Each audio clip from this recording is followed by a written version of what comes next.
Hello friends, আজকে আর একটা গল্প নিয়ে আসলাম। এই গল্পটির নাম হলো দ্য মাইজারলি মার্চেন্ট, মানে কৃপণ ব্যবসায়ী। Once there was a merchant having a lot of gold. Once একবার there was a merchant, একজন ব্যবসায়ী ছিল, having a lot of gold, তার কি ছিল? তার অনেক সোনা ছিল। He melted it down in a lump and buried it in a pit. সে কি করেছিল? সে melted, সেই সোনাটাকে গলিয়েছিল, একটা পিণ্ডতে তৈরি করেছিল, in a lump and buried it, সেটাকে পুঁতেছিল, it in a pit, একটা গর্তের মধ্যে। এখানে once there was হলো past tense auxiliary verb। তো এই সেন্টেন্সটা কি হবে? এই সেন্টেন্সটা সিম্পল past tense হবে। He melted it down, সে কি করেছিল? সে গলিয়েছিল, in a lump। এখানে হলো সাবজেক্ট, এটা হলো প্রোনাউনও বটে, তার সাথে কিন্তু কোনো অক্সিলারি ভাব নেই। আর মূল ভাবটা ভাব নাম্বার 2তে আছে, মেল্ট থেকে আসছে, মেল্টেড। তো এই সেন্টেন্সটাও কি হবে? পাস্ট ইনডিফিনিট টেন্সে হবে। ইন এ লাম্প, এ হলো ইনডিফিনিট আর্টিকেল, ইন হলো প্রেপোজিশন। তো এ লাম্প হলো একটা পিণ্ড, আর ইন এ লাম্প হলো একটা পিণ্ডতে। তো ইন প্রেপোজিশন ব্যবহার করার ফলে এই অর্থটা হবে। হি ওয়াজ ভেরি হ্যাপি, হি ওয়াজ এখানে সে খুব খুশি হয়েছিল, দ্যাট যে, হি হ্যাড হিডেন সে লুকিয়েছিল, হিজ গোল্ড তার সোনা, সেফলি মানে নিরাপদে, সে নিরাপদে যে তার সোনা লুকিয়েছিল সেই জন্য সে খুব খুশি ছিল। সো তাই হি kept gloating over his treasure almost all the time. He kept, সে রাখত কি? gloating over, অধীর আগ্রহে সে কি করত? নজর রাখত কোনটার উপরে? his treasure, over his treasure, almost প্রায়, all the time প্রায় সব সময়। He used to visit the spot regularly, সে সব সময় কি করত? used to visit, দেখতো সেই জায়গাটা গিয়ে, দ্য স্পট সেই জায়গাটা, রেগুলারলি নিয়মিতভাবে, ওয়ার যেখানে, হি হ্যাড সে হিডেন লুকিয়ে রেখেছিল, দ্য গোল্ড সেই সোনাটা। এখানে হি কেপ্ট, হি হলো সাবজেক্ট, তার সাথে কোনো অক্সিলারি ভার্ব নেই, কিন্তু মূল ভাবটা ভাব নাম্বার 2তে আছে, কিপ থেকে আসছে ক্যাপ্ট। তো স্বাভাবিকভাবে কি হবে? ফার্স্ট ইনডিফিনিট টেন্সে হবে। এখানে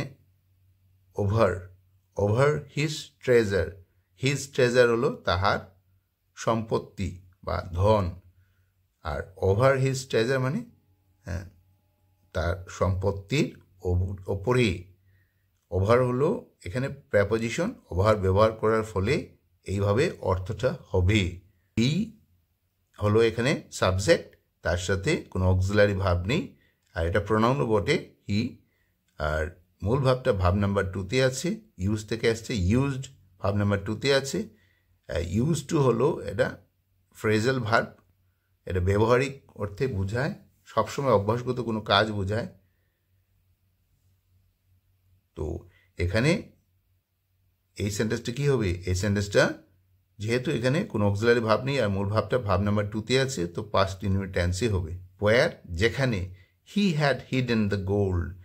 তো এখানে হি হ্যাড হিডেন হলো, হি হলো সাবজেক্ট, তার সাথে অক্সিলারি ভার্ব হ্যাড আছে, পাস্ট পারফেক্ট টেন্সের অক্সিলারি ভার্ব, আর হিডেন হলো ভার্ব নাম্বার 3তে আছে।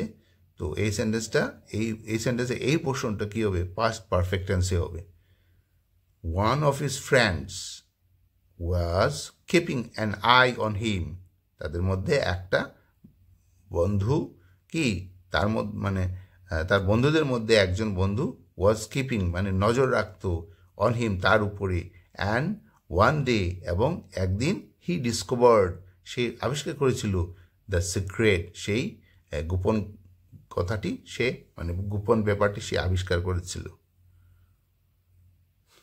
অ্যান্ড ওয়ান নাইট এবং এক রাত্রিতে হি ওয়ান্ট টু দ্য পিট সে গিয়েছিল সেই গর্তে অ্যান্ড ডাগ দ্য গোল্ড এবং খুঁড়ে কি করেছিল দ্য গোল্ড লাম্প সেই সোনার পিণ্ডটা ফর হিমসেলফ সে খুঁড়ে সেই পিণ্ডটা নিজের জন্য নিজে নিয়ে এসেছিল ওয়ান অফ হিজ ফ্রেন্ডস তার বন্ধুদের মধ্যে একজন বন্ধু ওয়াজ হলো অক্সিলারি ভাব আর ওয়ান অফ হিজ ফ্রেন্ড হলো সাবজেক্ট এটা পাস্ট টেন্সে অক্সিলারি ভাব কিপিং কিপ হলো ভাব নাম্বার ওয়ানে আছে কিপ হলো রাখা তার সাথে আইএনজি যুক্ত হয়েছে তো কিপিং তো এটা পাস্ট কন্টিনিউয়াস টেন্সেই হবে N I on keeping N I হলো এটা একটা ফ্রেজ নজর রাখা বা চোখ রাখা তার অর্থ হলো অন হিম মানে তার উপরে এখানে হিম হলো তাহার আর অন হিম হলো অন যখন ব্যবহার করা হবে অন প্রেপোজিশন তখন অর্থটা দাঁড়াবে কি তাহার উপরে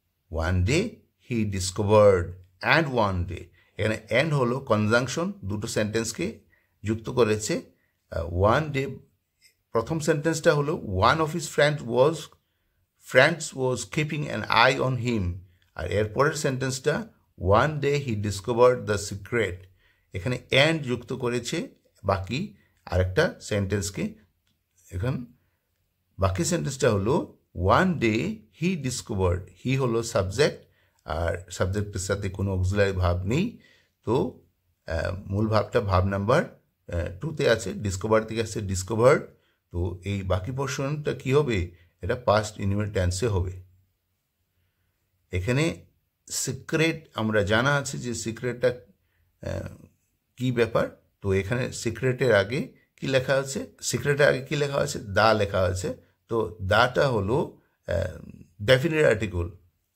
অ্যান্ড ওয়ান নাইট এবং এক রাত্রিতে কি হয়েছিল হি ওয়ান্ট হি হলো সাবজেক্ট তার সাথে কোনো অক্সিলারি ভাব নেই কিন্তু মূল ভাবটা ভাব নাম্বার 2তে আছে গ থেকে আসছিল ওয়েন্ট তো এই সেন্টেন্সটা কী হবে পাস্ট ইনডিফিনিট টেন্স হ্যাঁ দ্য পিট মানে গর্ত আর টু দ্য পিট মানে গর্তে টু প্রেপোজিশন ব্যবহার করার ফলে এই অর্থটা হবে and dug the gold lump for himself এখানে অ্যান্ড হলো কনজাংশন আরেকটা dug the gold lump for himself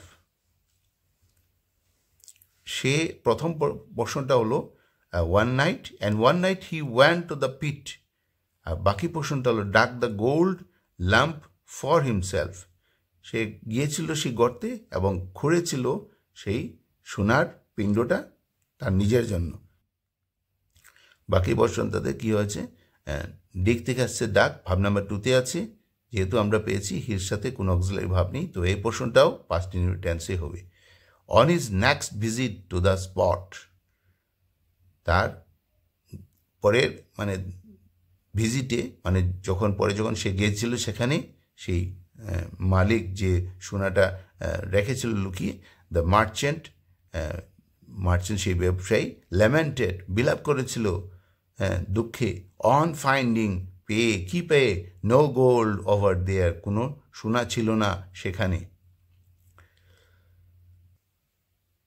hearing his ক্রাইস one of his নাইবার্স came to him এটা হলো এই সেন্টেন্সের প্রথম অংশ আর বাকি অংশটা হলো asked what the matter was এখানে অ্যান্ড কনজাংশন দিয়ে এই দুটো সেন্টেন্সকে একসাথে করা হয়েছে তো এখানে আস্কড হলো ভাব নাম্বার 2তে আছে হ্যাঁ আর মূল ভাবটা ভাব নাম্বার 2তে আছে আর এখানে আমাদের এই অক্সিলারি ভাবটা হলো ওয়াজ তো এই পোর্শনটা কী হবে এই পোর্শনটা সিম্পল পাস্ট টেন্সে হবে দ্য মার্চেন্ট রিপ্লাইড সেই ব্যবসায়ী উত্তর দিয়েছিল এখানে ইনভাইটেড কমার ভেতর সেন্টেন্সগুলো আছে তো এগুলো কী হবে ডাইরেক্ট স্পিচ যেভাবে বলা হয়েছে ঠিক সেভাবেই লেখা হয়েছে তো মার্চেন্ট রিপ্লাইড রিপ্লাই থেকে আছে রিপ্লাইড, ভাব নাম্বার 2-তে আছে, এটা মূল ভাব। আর দ্য মার্চেন্ট হলো সাবজেক্ট। এখানে মার্চেন্টকে আমরা জানি, তার আগে কী দেওয়া আছে, ডেফিনিট আর্টিকেল ব্যবহার করা হয়েছে। তো এই পোর্শনে এই সেন্টেন্সটা কী হবে, পাস্ট ইনডিফিনিট টেন্সে হবে, যেহেতু এখানে কোনো অক্সিলারি ভাব নেই সাবজেক্টের সাথে। ইনভার্টেড কমার ভেতর যে সেন্টেন্সটা, আই অ্যাম রুইন, আমি ধ্বংস হয়ে গেলাম। সামওয়ান, কেউ, হ্যাজ স্টোলেন, নিয়েছে চুরি করে, মাই ট্রেজার, আমার সম্পদ কি করেছে, কেউ চুরি করে নিয়েছে। এখানে আই অ্যাম রুইন, এটা ইনভার্টেড কমার ভেতর আছে, ডাইরেক্ট স্পিচ। তো এখানে আই হলো সাবজেক্ট, এটা প্রনাউনও বটে। তো তার সাথে অ্যাম হলো অক্সিলারি ভাব। তো আমি কি হয়ে গেছিলাম, ধ্বংস হয়ে গেছি। তো এখানে এটা সিম্পল প্রেজেন্ট টেন্সই হবে। Someone has stolen my treasure, এখানে সামওয়ান হ্যাজ, সামান হলো সাবজেক্ট আর হ্যাজ হলো অক্সিলারি ভাব প্রেজেন্ট পারফেক্ট টেন্সের। আর মূল ভাবটা ভাব নাম্বার 3-তে আছে। তো এই সেন্টেন্সটা কী হবে, এই সেন্টেন্সটা প্রেজেন্ট পারফেক্ট টেন্সে হবে। দ্য নাইবার কনসোল্ড, দ্য নাইবার হলো সাবজেক্ট আর এই সাবজেক্টের সাথে কোনো অক্সিলারি ভাব নেই। আর এখানে মূল ভাবটা ভাব নাম্বার 2-তে আছে, কনসোল থেকে আসছে কনসোল্ড, তো এটাও পাস্ট ইনডিফিনিট টেন্সে হবে। এরপরে আছে কনজাংশন অ্যান্ড আর সেইড, এখানে সেইড হলো ভাব নাম্বার 2-তে আছে। তো বাকি পোর্শনটা হলে ভাব নাম্বার 2-তে থাকলে এটা কী হবে, পাস্ট, এই পোর্শনটা কী হবে, পাস্ট ইনডিফিনিট টেন্সে হবে, যেহেতু এখানে কোনো অক্সিলারি ভাব নেই। আর ইনভার্টেড কমার ভেতর যে সেন্টেন্সটা আছে, এটা direct speech. Your money was lying useless, তোমার টাকা, ওয়াজ, ইয়োর মানি ওয়াজ হলো অক্সিলারি ভাব পাস্ট টেন্সের। আর মূল ভাবটা ভাব নাম্বার 1-এ আছে, তার সাথে আইএনজি যুক্ত হয়েছে। এখানে সাবজেক্ট হলো ইয়োর মানি, তো এই সেন্টেন্সটা কী হবে, এই সেন্টেন্সটা পাস্ট কন্টিনিউয়াস টেন্সই হবে। Now at least it will be use, এখানে ইট হলো সাবজেক্ট আর তার সাথে অক্সিলারি ভাব ফিউচার টেন্সের উইল আছে। তো এই সেন্টেন্সটা কী হবে, এই সেন্টেন্সটা ফিউচার ইনডিফিনিট টেন্সেই হবে। তো আজকের গল্পের মডেলটা হলো আনইউজড রিচেস আর ইউজলেস। আনইউজড রিচেস মানে অব্যবহৃত ধন কি কোনো কাজেই লাগে না। আজকের এই গল্পটা কেমন লাগলো, যদি ভালো লাগে তাহলে সাবস্ক্রাইব করবেন, লাইক বাটনে প্রেস করবেন এবং বেল আইকনে প্রেস করবেন। Thanks for watching, bye bye.